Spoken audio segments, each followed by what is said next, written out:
The first time the CEO begged him, it wasn't for money, mercy, or silence. It was for 7 minutes of love. Evelyn Hart stood alone in the glass-walled boardroom, the city glittering behind her like a promise she no longer believed in. Her hands trembled as she adjusted the cuff of her crisp white blouse, the same blouse she had worn to 1,000 meetings where no one dared question her authority. Today was different. Today, the board was waiting to tear her apart.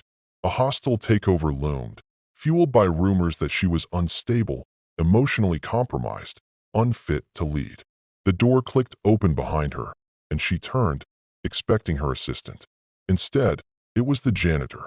Daniel Reyes froze in the doorway, mop in one hand, cleaning carts squeaking softly behind him.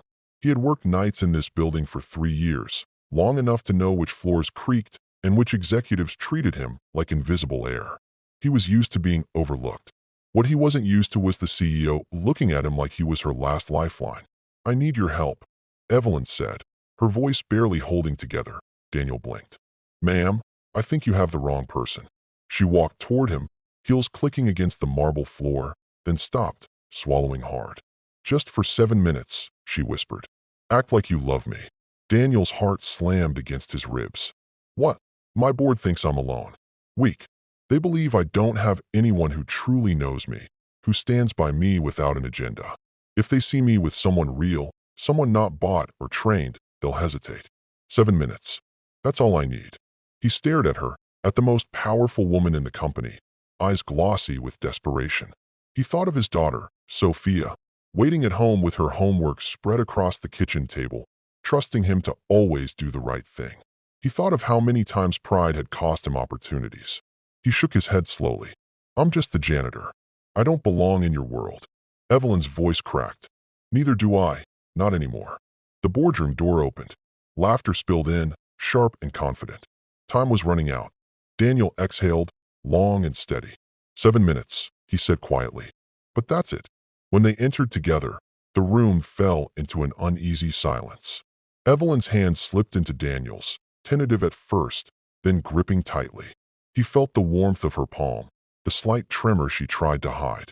The board members exchanged glances, eyes flicking from his worn shoes to her composed smile. "Apologies for the delay," Evelyn said, her voice suddenly firm. "I was with my partner." Daniel didn't know what possessed him, but he stepped closer, placing a gentle hand at the small of her back. It wasn't performance. It was instinct. The way he stood when Sophia was nervous at school meetings. Protective. Steady. 7 minutes stretched like a held breath. When questions turned sharp, Daniel answered with quiet honesty.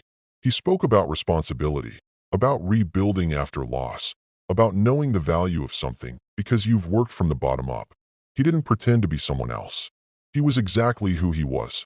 And somehow, that made all the difference. By the time the meeting ended, the tension had shifted. Doubt lingered, but certainty had cracked. When the doors closed behind the board, Evelyn let out a shaky laugh that turned into a sigh. She stepped back, as if remembering the invisible line between them. "Thank you," she said. "You didn't have to do that." Daniel nodded. "I did it for the 7 minutes. That's all." He turned to leave, but she stopped him. "Have dinner with me." He smiled sadly. "I have a daughter waiting at home." That should have been the end.it wasn't. Over the next weeks, Evelyn found reasons to be on Daniel's floor late at night. Coffee turned into conversations. Conversations turned into stories. He told her about losing his wife to illness, about learning how to braid hair from YouTube videos, about working 3 jobs and still feeling like it wasn't enough. She told him about growing up poor, about building her empire brick by brick, about the loneliness that came with success. The challenges came quietly at first, whispers spread. An executive questioned Daniel's presence. HR called Evelyn in for a discussion. Daniel overheard 2 managers laughing about the CEO's charity case. He considered quitting, walking away before his daughter paid the price for his closeness to power. Evelyn faced her own storm. Investors threatened to pull out if the rumors were true. She was advised, gently but firmly, to distance herself from him. One night, Daniel stood in the hallway outside her office, resignation letter folded in his pocket. Evelyn opened the door, took one look at his face, and knew. "I don't fit here," he said softly. "And I won't let this hurt Sophia. Or you." She felt the familiar ache of choosing survival over truth. For the first time in years, she chose differently. "I won't pretend you don't matter," she said. "Not again. Not to anyone." The fallout was brutal. Headlines mocked her. The board split. A major investor walked away. Evelyn stood at the podium during a press conference, hands steady, voice clear. "Leadership without humanity is hollow," she said. "If that costs me my position, so be it." Daniel watched from home, Sophia beside him. "Is she in trouble because of you?" his daughter asked. He shook his head. "No, Mija. She's brave because of herself." Weeks later, the truth settled. New investors stepped forward, drawn not just by profits, but by values. The board stabilized. Evelyn remained CEO, changed but unbroken.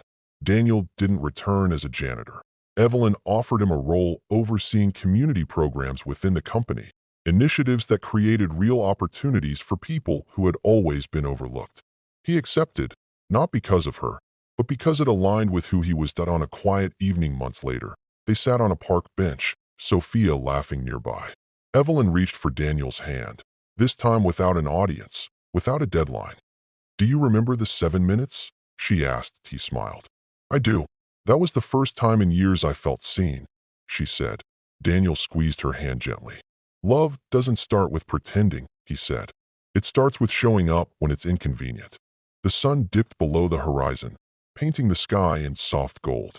7 minutes had changed everything, not because of the act, but because two broken people chose honesty over fear, and sometimes that is all it takes to rewrite a life.